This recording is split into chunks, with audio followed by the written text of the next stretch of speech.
ബാരിക്കേഡിനരികത്ത് നിന്ന് ഒന്ന് നീട്ടി കൈ വീശുവാൻ സാധിക്കുമെങ്കിൽ, ആ വിരലുകളിൽ ഒരു സ്പർശനം കൊടുക്കുവാൻ കഴിഞ്ഞിരുന്നുവെങ്കിൽ, ഇന്ത്യയുടെ യുവതുർക്കിയായ രാജീവ് ഗാന്ധിയുടെ ഈ കയ്യടികളോടുകൂടി, വെടിക്കെട്ടുകളോടുകൂടി ആ വിരിച്ചിട്ട കാർപ്പറ്റിലൂടെ നടന്നു വരുമ്പോൾ മുൻനിരയിൽ വനിതകൾ ഇരുന്ന സ്ഥലത്ത് നിന്ന് ഒരു പെൺകുട്ടി എഴുന്നേറ്റ് നിൽക്കുന്നു.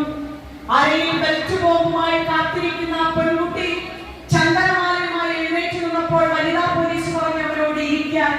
അത് കേൾക്കാതെ വനിതാ പോലീസുമായി തർക്കിച്ചു നിന്നത് കണ്ടുകൊണ്ട് നടന്നു വന്ന രാജീവ് ഗാന്ധി പറഞ്ഞു, അവരും എന്റെ സഹോദരിയാണ്, ഹാരമണിയിക്കട്ടെ. രാജീവ് ഗാന്ധി അരികിലെത്തിയപ്പോൾ ഇരുവശത്തു നിന്നും നീട്ടിപ്പിടിക്കുന്ന കൈകളിൽ വിരലുകൊണ്ട് സ്പർശനം കൊടുത്തുകൊണ്ട് നടന്നു വരുന്ന രാജീവ് ഗാന്ധിയുടെ കഴുത്തിൽ ചന്ദനമാല അണിയിച്ചു.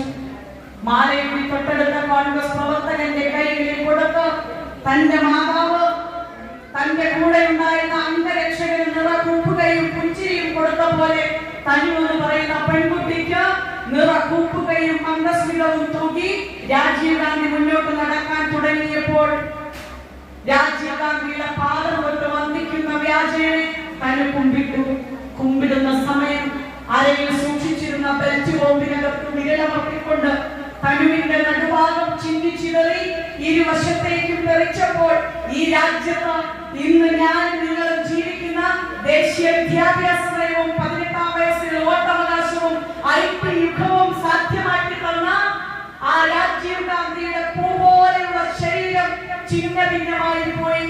നിങ്ങളൊന്ന് ആലോചിച്ച് നോക്കൂ.